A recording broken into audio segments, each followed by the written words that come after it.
الحمد لله نحمده ونصلي على رسول النبي الكريم أما بعد فأعوذ بالله من الشيطان الرجيم بسم الله الرحمن الرحيم إن الله وملائكته يصلون على النبي يا أيها الذين آمنوا صلوا عليه وسلموا تسليما اللهم صل على سيدنا محمد وعلى آل سيدنا محمد وبارك وسلم صدق الله العظيم وصدق رسوله النبي الكريم ونحن على ذلك من الشاهدين والشاكرين والحمد لله رب العالمين. حضرات محترم، الحمدللہ اللہ رب العزت کا کرم ہے، اس پاک پروردگار کی طرف سے آج ہم یہاں اس مسجد میں جمعہ جیسی عظیم عبادت کے لیے جمع ہے، اور کرم پروردگار کا جس نے ہم سب کو پیغمبر آخر زمان حضرت محمد مصطفیٰ صلی اللہ علیہ وسلم کی امت میں رکھا اور آپ کی محبت و آپ کی اطاعت کو ہمارے لیے ذریعہ نجات ہے۔ اللہ تبارک و تعالیٰ کا ہم پر خاص فضل ہے کہ اس نے ہم کو فطرتاً نسلاً نسباً مسلمان رکھا اور اسلام جیسے عظمت والے مذہب سے ہماری نسبت کو جوڑا۔ میرے دوستو، اسلام یہ اللہ تبارک و تعالیٰ کا ایسا پختہ، سچا اور عظمت والا مذہب ہے جو روز اول سے چلے آ رہا ہے اور قیامت تک چلے گا۔ دنیا اور تاریخ اور پچھلے دور کا اگر ہم جائزہ لیں تو ہر دور میں گمراہی رہی، ہر دور میں برے لوگ رہے، ہر دور میں کفر رہا، ہر دور میں باطل رہا، اور ہر دور میں اسلام اور مسلمانوں کے خلاف اور وہ بیٹھے رہے، اور ہر دور میں مسلمانوں کے خلاف میدان جنگ مصروف رہا، اور ہر دور میں مسلمانوں کے خلاف دربار اور سیاست سرگرم رہی۔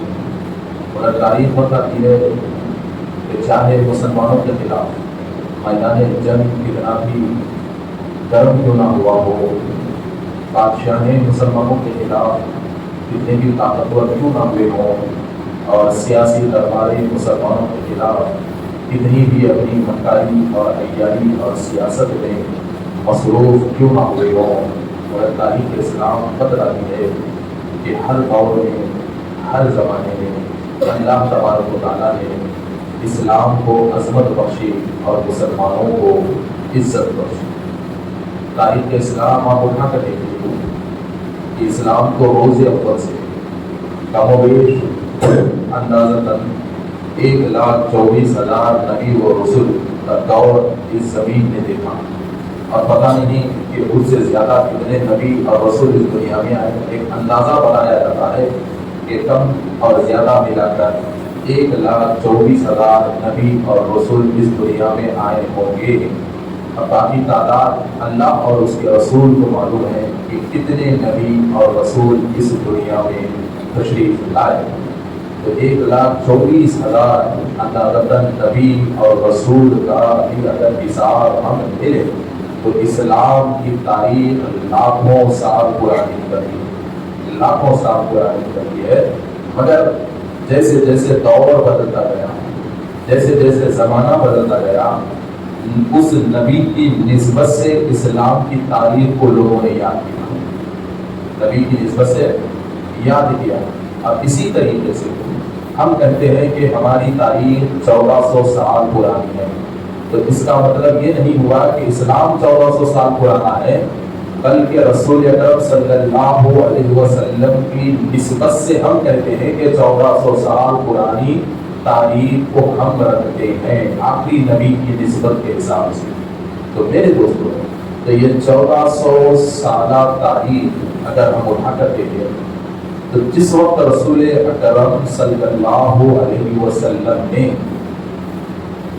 اسلام کا اعلان کیا تھا مکے میں، تو آپ جانتے ہیں کہ اس وقت پورے مکے میں سوائے رسول اکرم صلی اللہ علیہ وسلم کے کھلے عام اللہ کو پکارنے والا کوئی نہیں تھا، کوئی نہیں تھا۔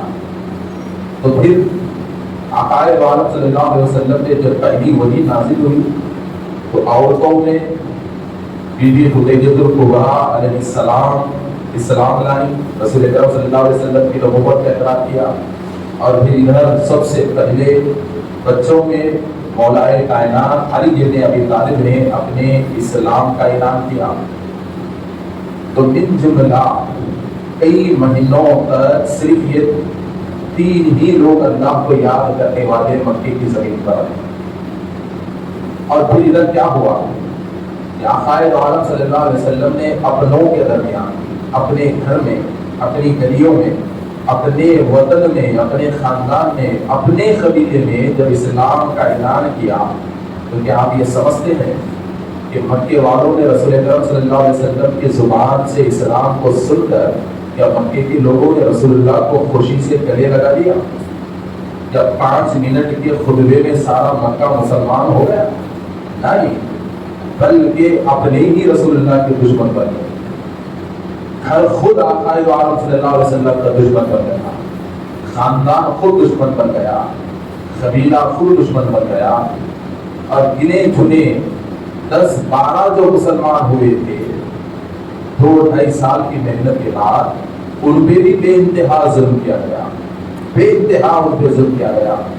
آخرکار جب رسول اکرم صلی اللہ علیہ وسلم پر شہر، قبیلے، خاندان اور گھر کے افراد کی جانب سے ظلم ڈھایا گیا، باقاعدہ عالم صلی اللہ علیہ وسلم نے ہر چیز کو برداشت کر کے صبر کا دامن ہاتھ میں رکھ کے اسلام کی تبلیغ کو آگے بڑھایا، تو میرے دوستو ان دشمنوں نے اسلام کو روکنے کے لیے اور رسول اکرم صلی اللہ علیہ وسلم کو روکنے کے لیے سب سے آخری حربہ استعمال کیا سوشل بائیکاٹ کا، سب سے آخری حربہ استعمال کیا سماجی بائیکاٹ کا۔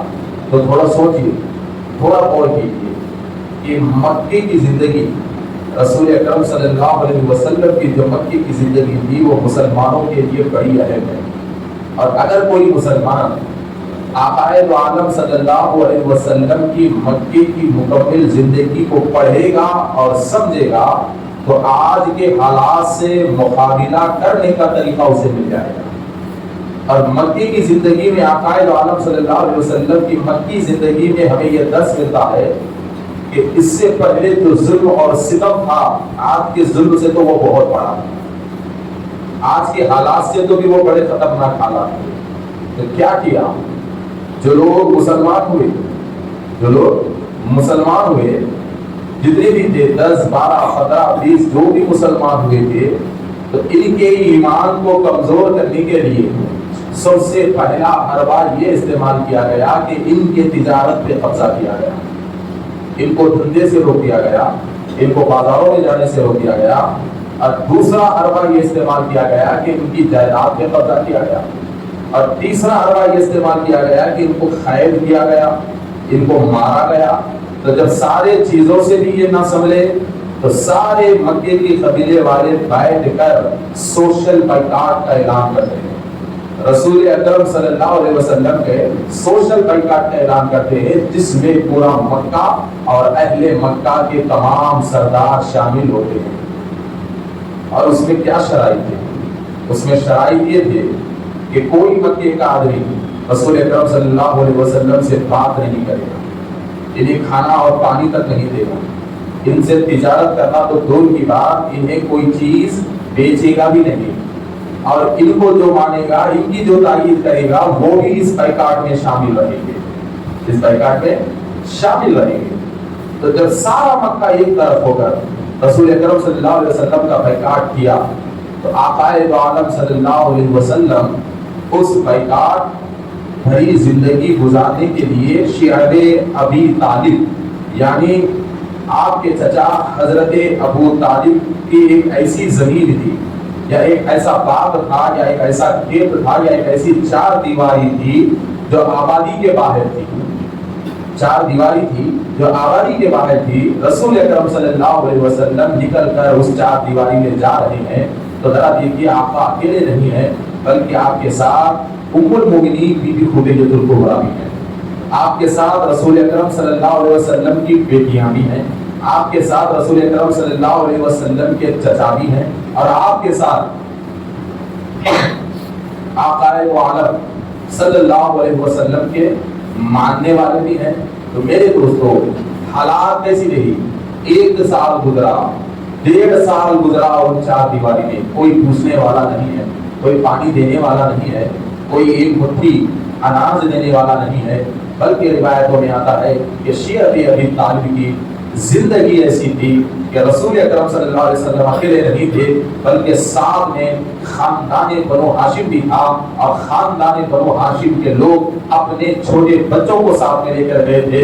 تو چھوٹے بچے بھوک کی وجہ سے اتنا روتے کہ رات بھر اس چار دیواری سے مکی کی گلیوں میں چھوٹے بچوں کی رونے کی آواز گونجتی تھی۔ اور آخرکار ایک دور ایسا بھی آیا کہ اس بائیکاٹ بھری زندگی میں صرف اپنے جسم میں کچھ طاقت باقی رکھنے کے لیے رسول اکرم صلی اللہ علیہ وسلم کے ساتھ خاندان بنو ہاشم کے لوگ پتوں کو نگل کر زندہ رہے، گھاس کو کھا کر وہ زندہ رہے، ہرے پتے کھا کر وہ زندہ رہے۔ ایسے برے اور ایسے خطرناک حالات میں دنیا بدلاتی ہے کہ کوئی ساتھ دینے کے لیے نہیں آیا، کوئی اپنا کہنے کے لیے نہیں آیا۔ تو مکے کی زندگی یہ ہمیں بدلاتی ہے کہ اے لوگوں، یاد رکھو، جائیدادوں پر قبضہ کرنا، گھروں کو خالی کرانا، مسلمانوں کو قید کرنا اور سچے مسلمانوں کے اوپر جھوٹے الزامات لگانا، یہ کافروں کا نیا طریقہ نہیں ہے، یہ تو 1400 سال سے چلے آ رہا ہے، یہ تو 1400 سال سے چلے آ رہا ہے۔ اگر مکے کی زندگی آپ پڑھیں گے تو آپ کو ایک ہی چیز نظر آئے گا کہ مکے میں جو حالات گزرے ہیں، سارے حالات تو ختم ہو چکے ہیں۔ اب اگر کوئی چیز باقی رہ گئی ہے تو ایک ہی باقی رہ گئی ہے کہ ہندوستان کے مسلمانوں کا بائیکاٹ، اس کے علاوہ اب کوئی چیز اب یہاں باقی نہیں رہی۔ تو میرے دوستوں دیکھیے، تاریخ بتاتی ہے کیا یہ 20 30 40 50 مسلمان جو رسول اکرم صلی اللہ علیہ وسلم کے ساتھ تھے 2 سال کے اوپر کا بائیکاٹ ان کے اوپر رکھا گیا، بھوک اور پیاس میں یہ مبتلا رہے، تو کیا اسلام آگے نہیں بڑھا؟ کیا اسلام نہیں رکا؟ کیا اسلام رک گیا؟ کیا بھوک اور پیاس نے انہیں کمزور کر دیا؟ کیا بچوں کے چیخوں نے انہیں کمزور کر دیا؟ کیا سیدہ کائنات بی بی فاطمہ سلام اللہ علیہا کی طرف نے رسول اکرم صلی اللہ علیہ وسلم کے قدموں کو پیچھے کر دیا؟ بی بی خدیجہ الکبریٰ جیسی رئیس زادی اس بائیکاٹ میں بھوک اور پیاس کی زندگی گزار رہی ہے اسلام کے خاطر، تو اتنی بڑی رئیس زادی کی قربانی کو دیکھ کر کیا رسول اکرم صلی اللہ علیہ وسلم کے دل کو ٹھیس پہنچی؟ نہیں، بلکہ آقا عالم صلی اللہ علیہ وسلم اسی بھوک اور پیاس کے عالم میں ہر ایک کو نصیحت کرتے جاتے کہ صبر کرو، اس لیے کہ ہر ظلم کے بعد سکون ملتا ہے، اور ہر ظلم کے بعد اللہ کی مدد آتی ہے، اور اللہ تعالیٰ مظلوموں کے سروں پر ظالموں کو ہمیشہ نہیں رکھتا۔ اس وقت تک مظلوم کے سر پہ ظالم بیٹھا ہوا رہتا ہے جب تک کہ مظلوم کا ایمان مضبوط نہ ہو جائے۔ جس دن مظلوم کا ایمان مضبوط ہو کر ترقی کی زبان سے یہ مظلوم اللہ کو پکارے گا تو مظلوم کی ایک آنکھ سے اللہ تعالیٰ سارے ظالموں کا صفایا کر دے گا۔ یہی نصیحت مکے کی گلیوں میں ظلم کے ماحول میں رسول اللہ صلی اللہ علیہ وسلم اپنوں کو کرتے تھے۔ آخرکار ایک وقت ایسا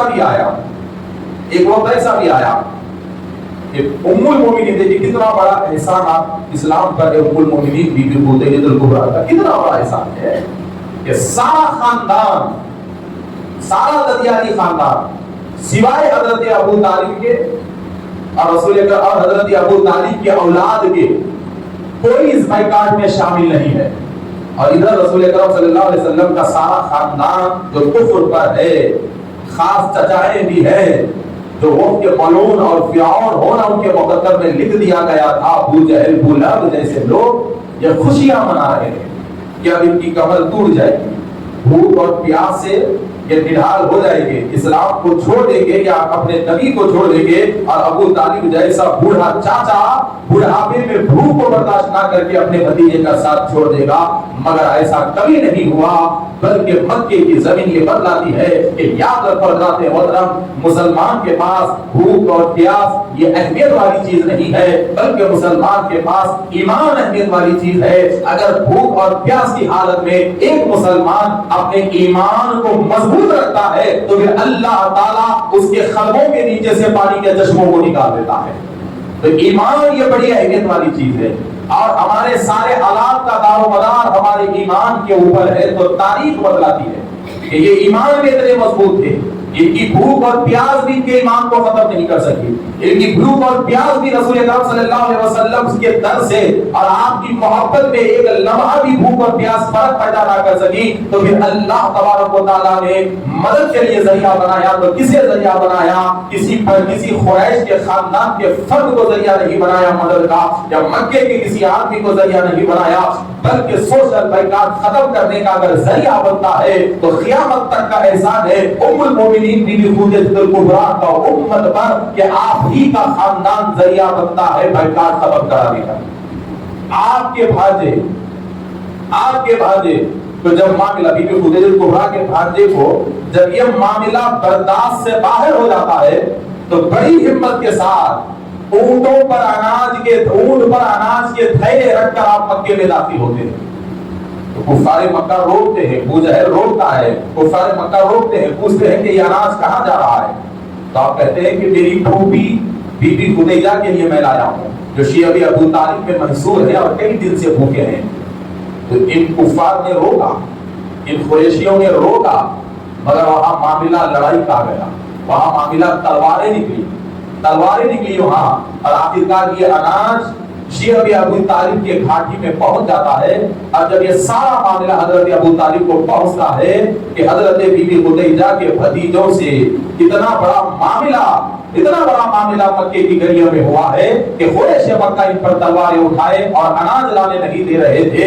تو رسول اکرم صلی اللہ علیہ وسلم کو آپ کے چچا پوچھتے ہیں کہ اے میرے بھتیجے، اب یہ بتلاؤ یہ معاملہ کب تک چلے گا، اور یہ اگریمنٹ اور یہ بائیکاٹ جو کفار مکہ لکھ کر جو کعبے کی دیوار پر لگائے تھے یہ کب تک باقی رہے گا؟ تو میرے نبی مسکرا کر کہتے ہیں کہ چچا، کہاں کا اگریمنٹ، کہاں کا پیپر اور کہاں کی تحریر؟ ارے کبھی کی دیمک نے اسے کھا لیا، کبھی کی دیمک نے اسے کھا لیا.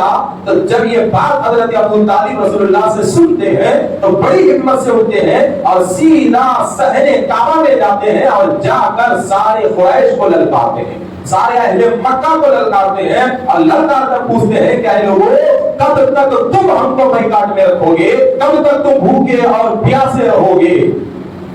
تو یہ لوگ کہتے ہیں کہ جب تک وہ پیپر ہے نا، وہ جو اگریمنٹ ہے جس پہ لوگوں نے دستخط کیا تھا، جب تک وہ وہاں رہے گا اس وقت تک یہ بائیکاٹ باقی رہے گا. ورنہ دوسری شرط ہے کہ اسلام کو چھوڑ دو، پرانے مذہب میں آ جاؤ تو بائیکاٹ ختم ہوگا. تو حضرت ابو طالب کہتے ہیں کہ تم لوگ غفلت میں ہو.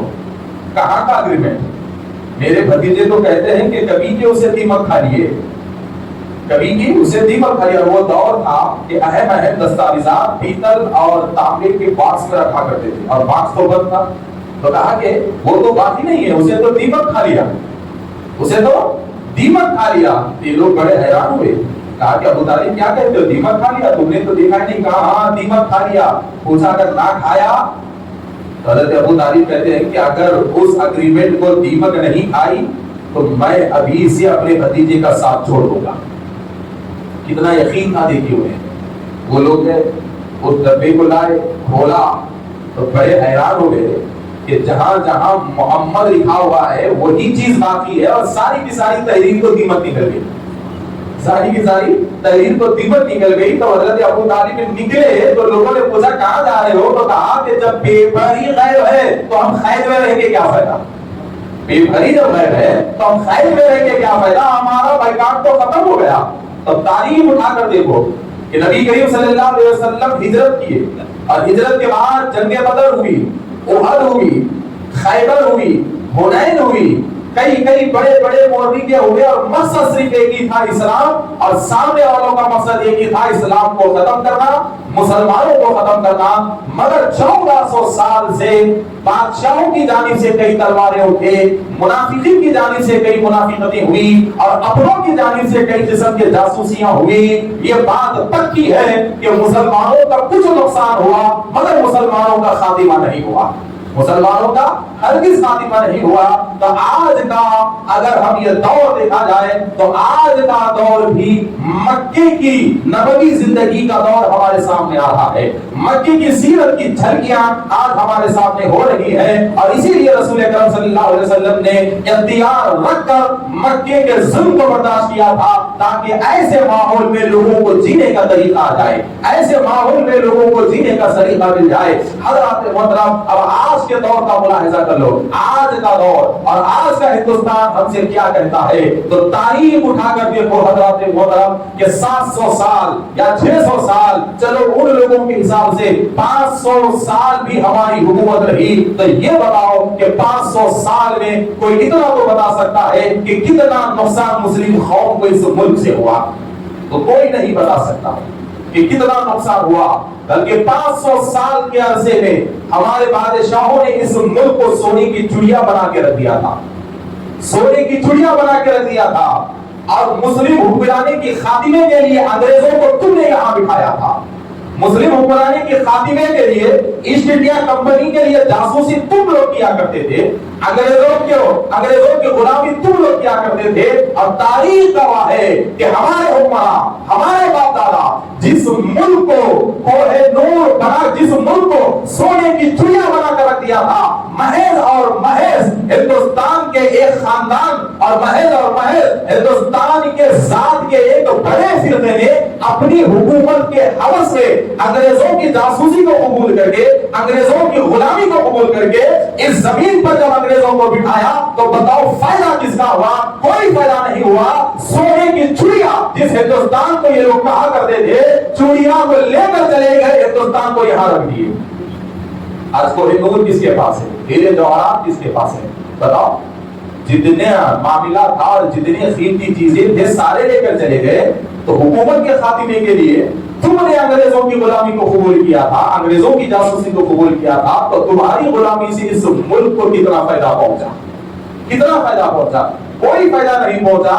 تو آج بھی پھر 50 سال کے بعد بھی حالات دیکھ لو, تو 50 سال کے بعد آج 2025 چل رہا ہے. تو 2025 کے اس ترقی یافتہ دور میں کہ پوری دنیا آسمان پر چاند اور سورج پر پوری دنیا اپنے جھنڈے گاڑنے کی باتیں کر رہی ہے, مگر ہندوستان غلامی کے دلدل کی طرف جا رہا ہے. ہندوستان تباہی و بربادی کی دلدل کی طرف جا رہا ہے حضرات محترم, اور تباہی و بربادی کا نشانہ مسلمانوں کو بنایا جا رہا ہے. مگر یہ غلط تصور ہے کہ اگر وہ بل پارلیمنٹ میں پاس کر لیں گے تو مسلمان برباد ہو جائے گا. یہ تصور غلط ہے. 3 طلاق کا معاملہ پارلیمنٹ میں پاس کر لیں گے تو مسلمان ختم ہو جائے گا. یہ تصور بھی غلط ہے. مساجد کی وقف کی حیثیت کو ختم کر دیں گے تو مسلمان بڑھ جائے گا. یہ تصور بھی غلط ہے. بلکہ حضرات محترم ہمارا معاملہ کیا ہے؟ ارے میرے دوستو, ہم جنگل میں بھی نماز پڑھ لیں تو ہمارا قبلہ ایک ہی ہے. ہم جنگل میں بھی رہے تو ہمارا قبلہ ایک ہی ہے. ہم جنگل میں بھی رہے تو ہمارا خدا ایک ہی ہے. ہم جنگل میں بھی رہے تو ہمارا کلمہ ایک ہی ہے. مگر یاد رکھو میرے دوستو, ایسے حالات کیوں ہو رہے ہیں میں آپ کو بڑی اہم بات سمجھاتا ہوں. 2 دن پہلے پارلیمنٹ میں وہ بل پاس ہوئی. اب سارے مسلمانوں میں غم و غصہ دوڑا ہوا ہے.